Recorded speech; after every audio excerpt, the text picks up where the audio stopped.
Hey, what's up, everybody? It's Jordan. Oh, yeah, it shows me that Sam started recording. There we go. Yeah. This is the Just Smile podcast. I'm Jordan, hanging out with my buddy Smile and Sam Alvey. Hello, one and all. Happy to be here. Sam may be doing a bulk of the talking tonight, as I am a little under the weather. Also along for the ride, producer Derek Bowe. How you doing, Derek? Doing fantastic, buddy. How are you? I know you're Uh, sick. yeah, No. I've been better, but I Oh. can't complain. I'm glad to be talking with you guys. We've got a lot of stuff to cover, but Sam, before we get going, tell the people about our sponsor.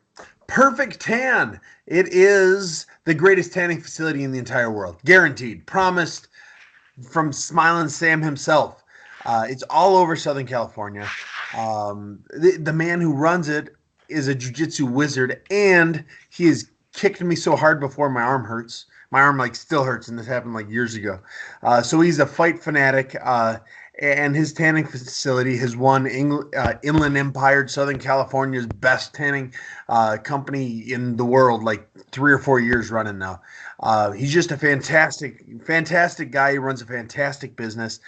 Perfect Tan. If you need to be tanned, they can spray tan. They've got the red light therapy, and they have the just plain old tanning beds, which don't work for me, unfortunately. I am too ginger to be naturally tan, but the spray tan works wonderfully. Yeah, check them out. Perfect Tan. Good stuff from a good sponsor.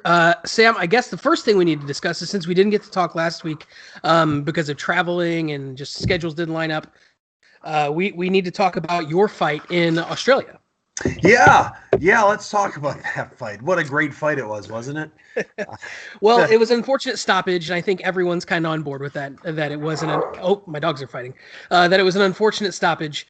And I guess let me just get your thoughts. Obviously, you were upset at the time, and have you had a chance to think about it more? And what are your thoughts on it now? Yeah, I thought about it.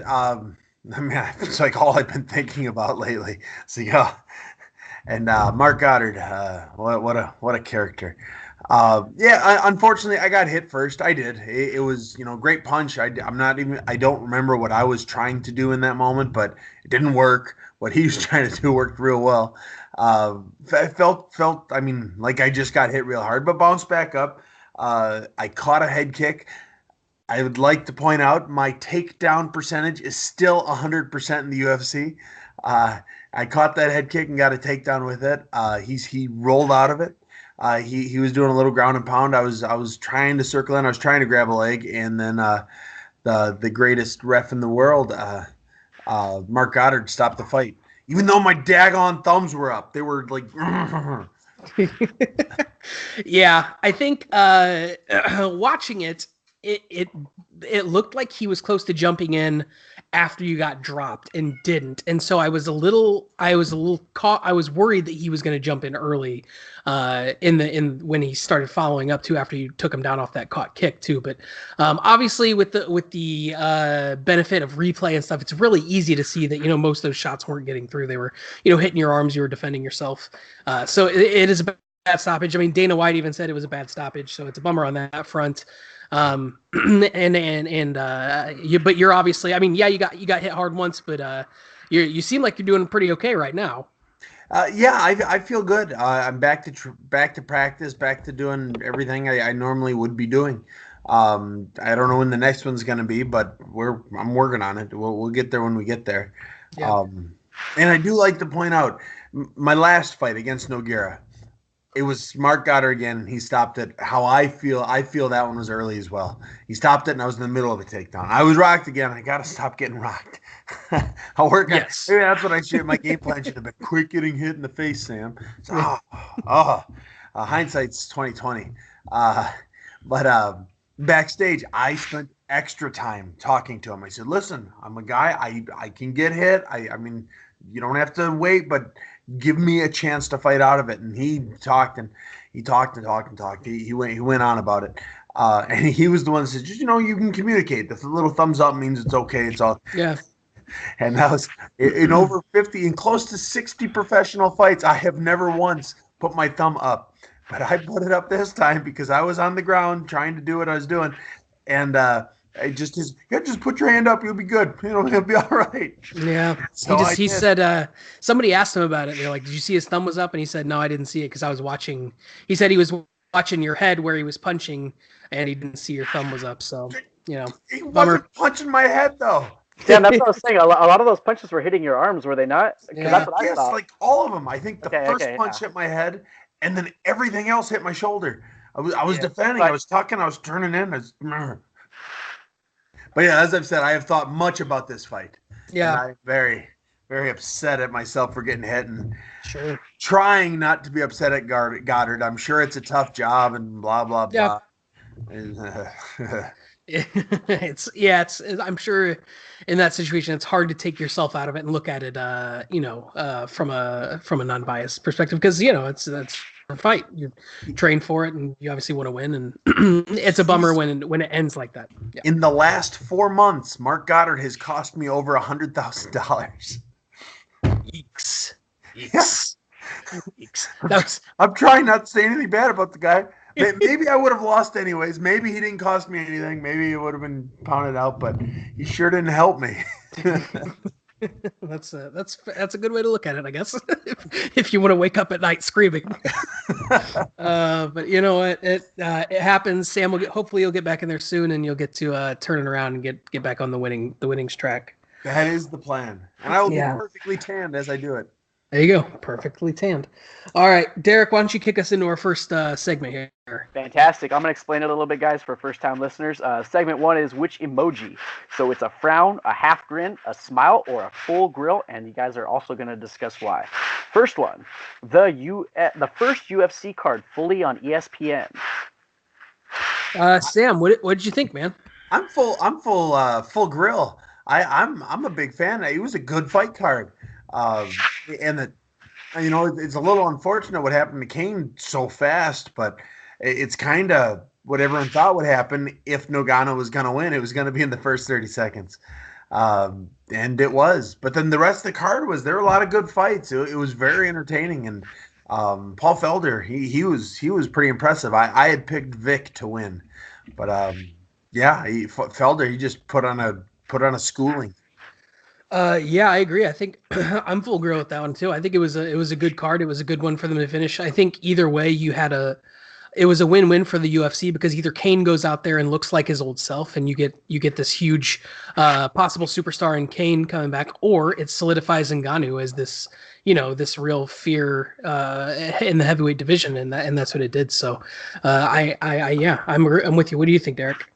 I'm gonna go with smile. The only reason I go with smile is because it looks like the pacing isn't fixed yet. It was still a very long card. But the card was great. They put it together real well. There's some good fights, but I think the pacing is still in the Fox Sports realm. So it kind of, I was hoping it would be a little faster and finish up quicker, but fair enough. Such. Yep. There's a business side to it. All right, what's next?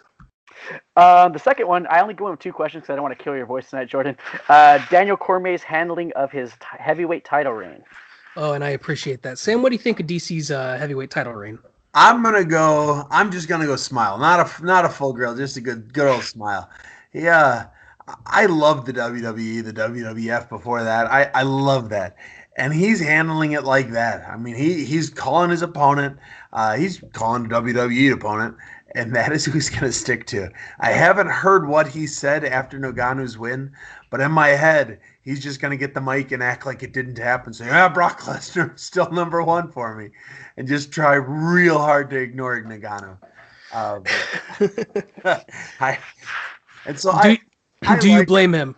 No, I do not. I don't. I think Stipe would beat him, but I think DC always gets hit early in a fight. And you can't get hit with Ngannou. Because the dude hits. I can only imagine how hard he hits. I am so thankful that I'm never going to have to fight him. Yeah, he's a big man.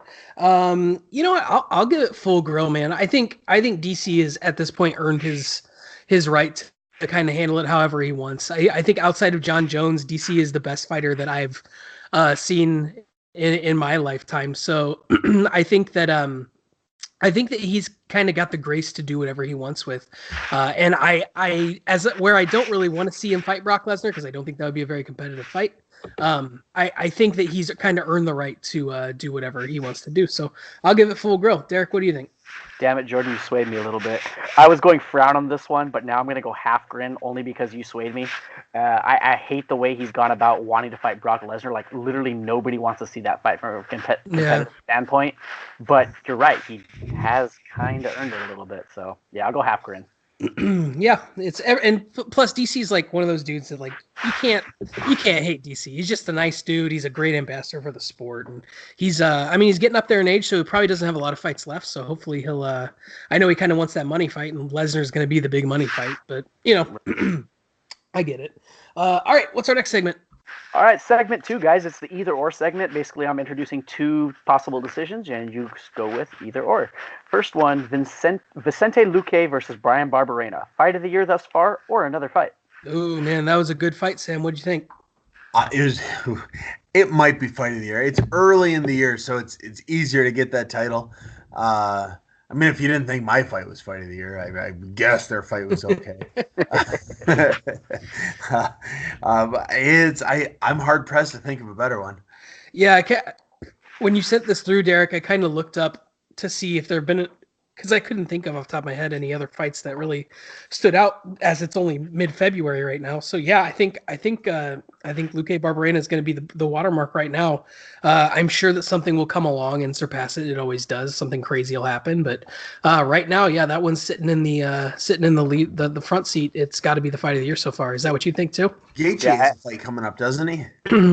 That is true. Gaethje and who's he? Barboza. Barboza, holy fuck. Yeah, that'll be better. It's going to be a leg kick war. Yeah, that's not going to last 3 rounds, but it's going to be awesome. It's going to be fun for sure. But Luque and Barberena was awesome. I love that fight. Both guys. I can't believe how many big shots Barberena took from Luque, who has massive power. Yeah, he does. Barberena's got a crazy chin on him, man. That is tough as hell.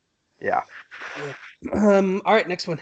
Next one, Francis Ngannou's uppercut or Cain Velasquez's knee? What was responsible for the finish to that fight last night? I'll go first. It was definitely the uppercut. When I saw it like his head rocked back and then he dropped, and then I got on Twitter and everyone was like, "Oh, his knee went out. And I was like, he got punched. He got hit with an uppercut. I like Cain. I like him a lot. Maybe he was hurt going into it. I know he said he wasn't, but people lie. I don't know. Maybe he heard it falling down, but he definitely went down because he got uppercutted. Cain's never had a crazy granite chin. I mean, Chet Congo dropped him like 6 times when they fought. So, I mean, JDS knocked him out. Congo's dropped him. He's been dropped and rocked multiple times. So it's not like this would be an anomaly that Cain got dropped by a punch. And Ngannou hits insanely hard. So when I watched it, I thought it was pretty clear that he got dropped with the punch, but maybe I'm wrong. Who knows? Yeah, when I first saw it, I thought it was the knee. I saw the knee before I really saw the punch. But when I rewatched it, that made good enough contact, and it happened before the knee. So yeah, I agree. I think that little short uppercut worked wonderful. Yeah, that dude hits so hard. He doesn't need a lot of space to generate a lot of power. We should see him versus Brock. Ngannou versus Brock? Yeah. No, fuck. I don't think Brock Lesnar's taking that fight in a million years. Brock Lesnar wrote into the show a little later, guys, so we'll have a question. Interesting. We'll have to hear that. Derek, what do you think? I honestly, I thought the shots that grazed his head were the ones that dropped him when I first saw it, and then I saw the uppercut replay. I was like, oh, okay. I thought it was like an equilibrium thing, like behind the ear, like one of those ones that grazed him. But then I saw the uppercut, and I was like, oh, yeah, that was pretty clear. Yeah, I saw his head turn, and I was like, oh, he got hit by that uppercut or whatever, and that's when his knees buckled. But it was a good punch, and obviously Ngannou game plan for that. He knew he was going to try to get him up against the fence and shoot, and he just landed a really clean shot. And I mean, whether Cain's knee is hurt, that's one of the least surprising things. It's a bummer on kind of the end of a weekend where there was tons of crazy things that happened. There was in that Invicta fight, that girl got poked in the eye so bad they had to stop the fight. In the Bellator main event, you had Mitrione kicked Karatanov in the balls 15 seconds in, and they had to call the fight. In the other Bellator, back to the hospital twice. He got hemorrhoids from the kick, apparently. How is that? How does that happen? I'm married to a doctor. I should have asked her if that's possible. I don't know. the other Bellator main event was this vaunted matchup between these two strikers, and they danced around for 4.5 rounds, and then they went for Paul Daly started shooting for takedowns. So that was a terrible fight. Terrible fight. It was a crazy weekend for MMA. Bellator's got to do something because their main events are like never living up to the hype. They're building that hype really well. I was excited for that fight. And I don't watch Bellator that often, but what a disappointment of a fight. Yeah, that was a real bummer of a fight. The funny thing is, like, that was hyped up so well. Neither of those guys are going to beat Lima. Yeah, Lima's going to steamroll Michael Venom Page. I absolutely think so. I didn't realize that Lima had fought already in the tournament, and he beat a stud. Yeah, he's beaten Koreshkov, and who did he beat last time? I'll have to look it up. I don't remember. Derek? You were jumping in there. Say what you're going to say. Oh, I actually think Page is good enough to give him a fight. I think it was one of those matchup things with Daly where Page, wasn't really expecting a grappling match, right. And I think it's gonna be a much better fight. I'll just say that. That's totally fair. It could definitely just been a stylistic thing because that happens sometimes. I do think he's really talented. I honestly do. He is very talented. He's a very talented striker. All right, I'll say this though: none of them are beating Rory. Rory's beating them all, right? Fact. Yeah. What about Fitch? I am excited about that fight. Fitch versus Rory. Are we really excited about that? I am. I think Fitch is a little bit of what Rory is, but just not as good. Yeah. Fitch is a good grinder, but I think Rory's just gonna jab him to death, and I think it'll look like the George St. Pierre Fitch fight, where St. Pierre just jabbed him for 3 rounds and then took him down a couple times. Yeah. But who knows? Who knows? Fitch is a grinder, tough wrestler. Never count those guys out. So. Okay. What's next, Derek? Francis Ngannou for the next title shot, or someone else. I think it's going to be someone else, but it should be Ngannou. Do you think it's going to be Brock? I think it's going to be Brock. I think it's going to be Brock, even though maybe Francis versus Stipe for the next title shot, or they just wait till DC is, retires after he beats Brock up. And wouldn't it be crazy if Brock wins? That would be insane. Because DC does get hit. He always leads the fight getting hit. And Brock hits harder than Rumble does. No, I disagree with that. Yeah. No fucking way. Rumble hits way harder than Brock Lesnar. Brock is 265. But he doesn't know how to punch correctly. He just put a lot of weight behind it. That's true. He did knock Heath Herring into a double backward somersault when he punched him. But no, I think Brock Lesnar does not hit as hard as Rumble Johnson, if I had to guess. I've never been hit by either of them.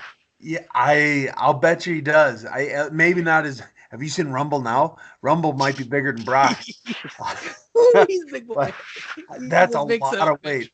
Did you don't see? Have to throw a punch well if you're that big. It just has to touch you. That's kind of true. Rumble looks like Balrog from Street Fighter. He kind of does. Did you see when they made that announcement that Rumble signed with the bare knuckle fighting, whatever, and everyone started losing their mind? It's like, just as a consultant, like, wait, he's not fighting someone? Then why would you announce it like that? Why would you announce that he signed? Because I just instantly felt bad for whoever had to fight Anthony Rumble Johnson in a bare knuckle boxing match. Who's taking that shot? Anybody? Oh, no one. Oh my God. I would have fallen down instantly and be like, he poked me. He poked me in the eyes. But I'll say this. I think it's either Francis or it's Brock.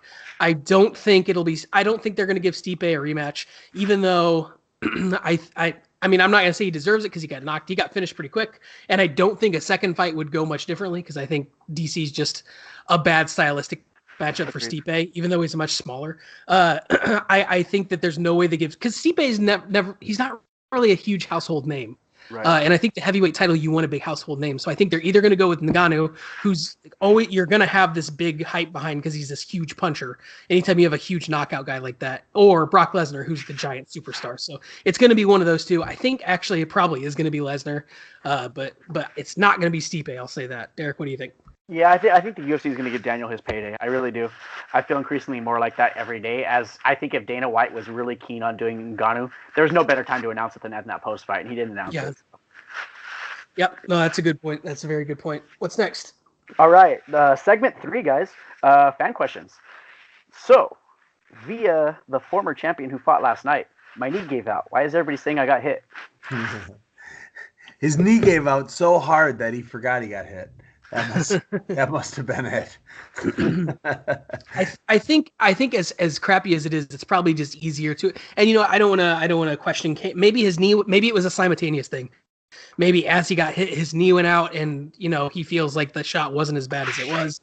But I mean, the replays really make it seem like his leg was fine. He got hit, and his legs gave out. Maybe as he was falling, his knee went out. But I don't know, man. It's a bummer, but I guess it's more believable that Kane got injured. That's like such a thing that you almost come to expect at this point. That Kane's injured. That it's almost easy to write that off. Then I got knocked out. My knee gave out. I never got to finish the fight. So I don't know. What do you think, Derek? Man, I just think that a lot of these teams need to be more honest with their fighters when things happen, so they don't let them get on the mic and sound like idiots. I'm sorry. You got hit pretty hard. So Yeah. After my fight, I was pretty upset with Goddard, and bit. I stood up and I had a lot of 2-word phrases. I was screaming. I think yours was warranted, Sam. That's the thing. Like it was. I mean, I'm going somewhere with it. I stood up and. In my head, I was in complete control. I knew what I was doing. I stood up, I threw my hands up, and it actually grabbed Goddard by the waist. I wasn't squeezing or shaking. It's like, what are you doing kind of thing. And then I watched it afterwards. It's like, man, that was aggressive. Yeah. Man, I was. And my wife and Hendo and Joe Stevenson, they were out. They saw me stand up. They raced in there. They got themselves in between me and Goddard as fast as they could. Yeah. And it's like, hey, it's over. There's nothing we can do. So I know, but fuck him. You're my daughter. I kept screaming. But that was my coaches kind of trying to tell me to keep your mouth shut. Yeah. Don't get in any more trouble. Yeah, I still think it's the post-fight interviews. I know that they're good, especially for a winning fighter. I don't love doing it for someone who just lost, especially I know Rogan's big about not wanting to interview guys who just got knocked out, but that's such a hard position to be in because your adrenaline's still racing. You just lost a fight. Like, I don't know. And even at the post-fight presser, maybe that's enough time. I don't know how much time goes on between the main event and the post-fight presser, but I think given time and clarity, maybe his answers would be a little different. But it's one of those things where he was still probably hyped up from the fight, and it is what it is. So yeah. All right, what's next, Derek? All right, this one is via the Viking Dick Sword Tattoo Man. I'm retired. Yep, after watching Garner last night, I am 100% retired. Yeah, Brock doesn't want to fight Ngannou, and I don't doubt it. When's the last time he fought like a big? I guess he fought Hunt. Hunt's a striker, Hunt, but yeah. But I was trying to think back. I think He's all the last time he fought like a that's true. But the last time he fought like a big striker like that was probably Overeem, and Overeem kicked his stomach through the fence basically. So he probably doesn't want anything diverticulitis. Kicked him straight right in the there. straight in the diverticulitis. So I don't think he wants to fight Ngannou, a dude that can just knock people out left and right. So Brock's if he's coming back, he's coming back. And not that DC doesn't hit. DC can obviously hit hard, but I think more likely DC is gonna he doesn't have to worry about the one punch KO like he would from Ngannou. Yep. Yeah, no, I agree. I would love to see Ngannou fight somebody who's as big as Ngannou, though. That would just be fun to see. And he would beat Brock, and it would be quick, but it would be so much fun to see those two guys in the ring together. Well, I think Steve weighs a little less than him. I think about as big as Ngannou. Oh yeah, well, I think so. I mean, I could be wrong, but I think I remember him weighing in a lot closer to 245 instead of 265. He may have. I'm not sure. I know when USADA came in, he looked a lot smaller. That is very possible. That is extremely possible. Yeah, I mean he's a big dude, so I don't know. Maybe let him go out there and knock out Stephen Struve. Who knows? That's a big dude. That's a big dude. What's next, Derek? Some more people writing into the show. We got some funky welterweight. He said, well played, UFC, well played in the graphic of me on your site, but can we stop hating on me? I have feelings too. What do you guys think? Sam, did you see that where they kind of had the no picture available for Ben Askren? I didn't see that, but I knew I knew what you're talking about.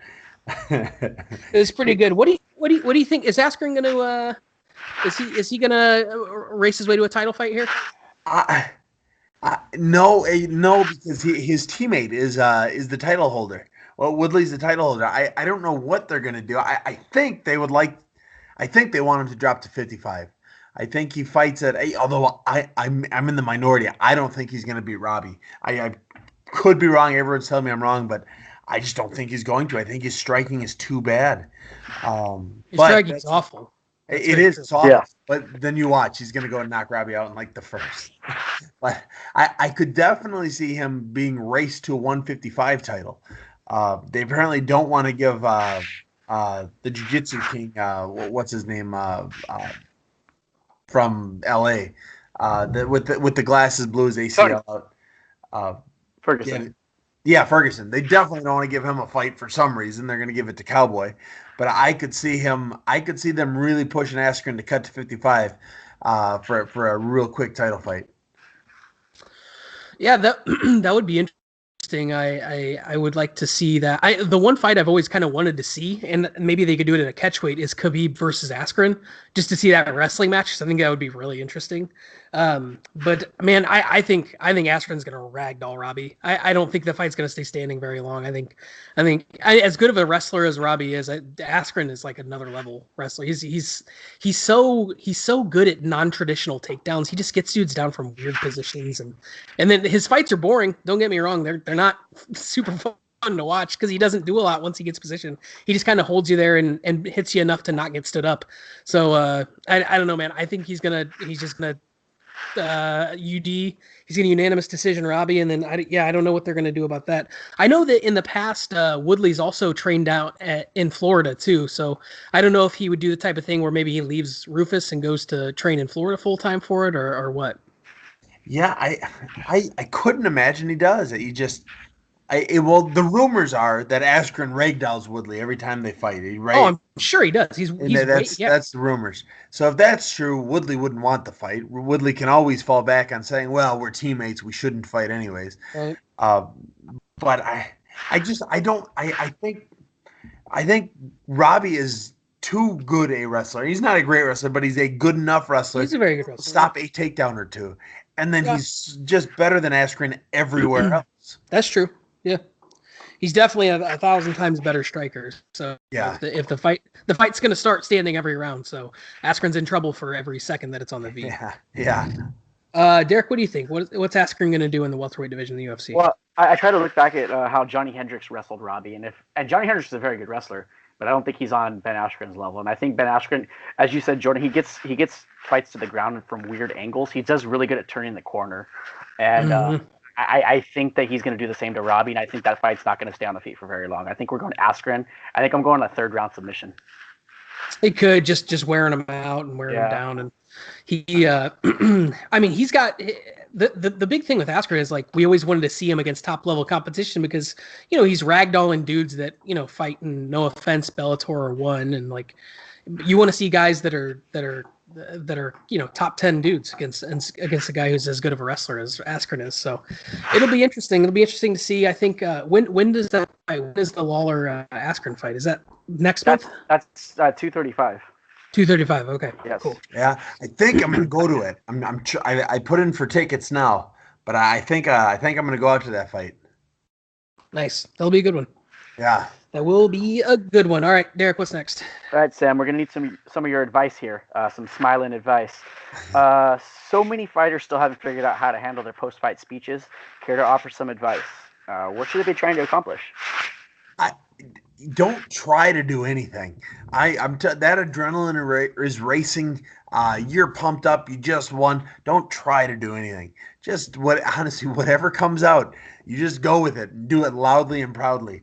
That's to talk about how good their oranges are, or or anything else. That just enjoy it. The fans love being genuine. If you come out and you're not genuine, you've got some big planned out thing. Unless it's gold like Chael Sonnen could do. Yeah, Chael. Yeah, it comes off as fake and phony and just not that good.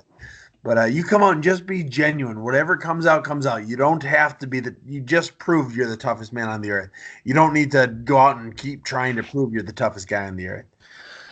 Yeah, that's from the fans' perspective. I would agree with Sam. Unless you are like, unless you have the bravado and the swagger to be a Conor McGregor or a Chael Sonnen, which we're seeing increasingly, most people cannot do that convincingly. Colby Covington, it's the most cringeworthy thing I've ever seen when he tries to get on the mic and play up this like bad guy Razor Ramon thing that he's trying to do. Like it is so cringy because it's just so cheesy when Covington does it. But Chael Sonnen gets on there, grabs the mic, and says, "Anderson Silva, you absolutely suck." Like the place goes crazy. Or Conor McGregor gets on there and start. There are very few guys that can do that, and McGregor and Sonnen can do it, and they've proven it.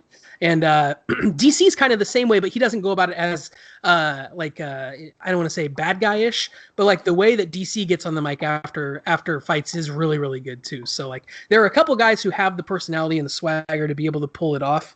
But yeah, I think what Sam said is probably true. Just speak from the heart and kind of let it go, be genuine. But too many people are trying to. Conor kind of ruined it for everybody, right? He did. And everybody is so bad at it. Because now everyone's just trying to do what he did, but you can't because you're not him. Like, you know what I mean? So it's crazy. Yeah. Most of the time, people are fighters. If they were great speakers, they probably wouldn't be fighters. For the most part, there are exceptions. And Conor's an exception. Chael's an exception. But don't try and be something you're not. You just go out there and be you. But hopefully you is enjoyable to everyone else. That's true. That is very true. Was that the last thing, Derek? That's the last thing. Awesome, guys. Well, if you want to get at us, you can always get to our show. Derek, how can people write in questions or anything like that? Guys, you can follow me on Twitter at DerekBo7. You guys can shoot me some messages on there. My DMs are open. Ooh, slide in. Slide into those DMs, Sam. Go ahead. I'm following the hashtag justsmile. Hashtag justsmile. Anything you want to post, you post on that too, and we'll find it.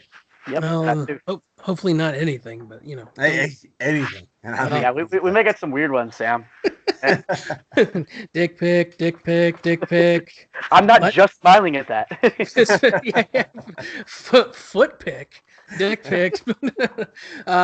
Perfect. Follow Sam on Twitter and Instagram, @SmileandSam.